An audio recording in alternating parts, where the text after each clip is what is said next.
Ogai mar duond bura mar DCP Rigathi Gachagua nyiso jatend piny William Ruto ni onge ng'ato machano loko loch mare kapok ochopo higa mar 2027. Gachagua lero ni chenro margi mar golo oko William Ruto en mana kokalo yiero maduong' mabiro. Jafumbo maro mar siasa Chris Owino lero no wachni. E bwo seche adek mag duokruok, ogai mar DCP Rigathi Gachagua ochomore tir kod jatend piny William Ruto e weche mag temo donjo e sirikal ka gitiyo kod dhoot machien. Are you ready? Giduol motegno, Gachagua oyie ni en adier ni gichano golo Ruto e loch, makman gichano thiche oko e apisi kokalo e ombulu e yiero maduong' mabiro. Just relax and stop crying wolf that anybody wants you out of office unconstitutionally. There is no leader here who is planning a coup, and none has the capacity, and nobody is interested.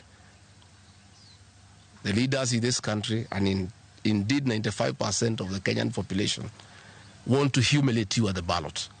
They relish that moment. None of them would want you to go out through any other method, unless, of course, you decided to resign on your own. Kalore kod Gachagua, okang' mar Ruto mburo ywak kinde ka kinde, jo siasa mobalo kod sirikal chano loko sirikal mare en ranyisi ni oseywa ng'ich e wi yiero maduong' mabiro. To stop being angry. That will not help. You need to know what you need to do because you have not been listening to the people of Kenya.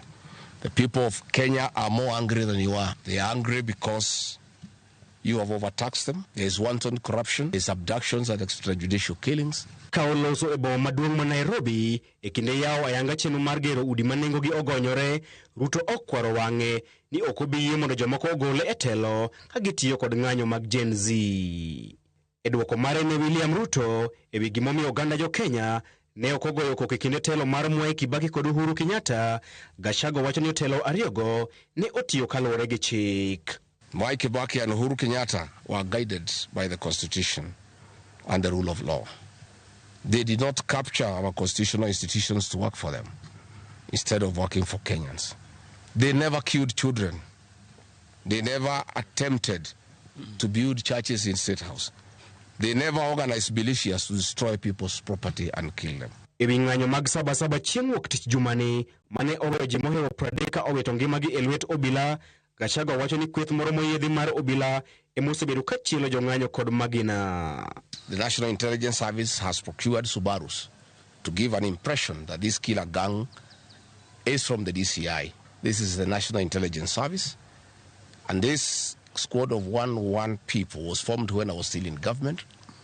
Officers were recruited from the Administration Police Unit for special training by NIS on abductions, killings, and cover-up.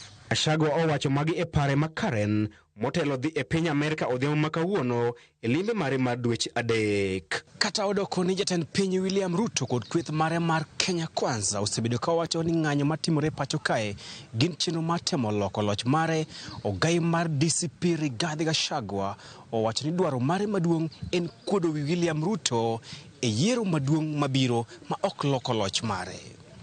Chris Owino, Ramogi TV, Karen, Nairobi.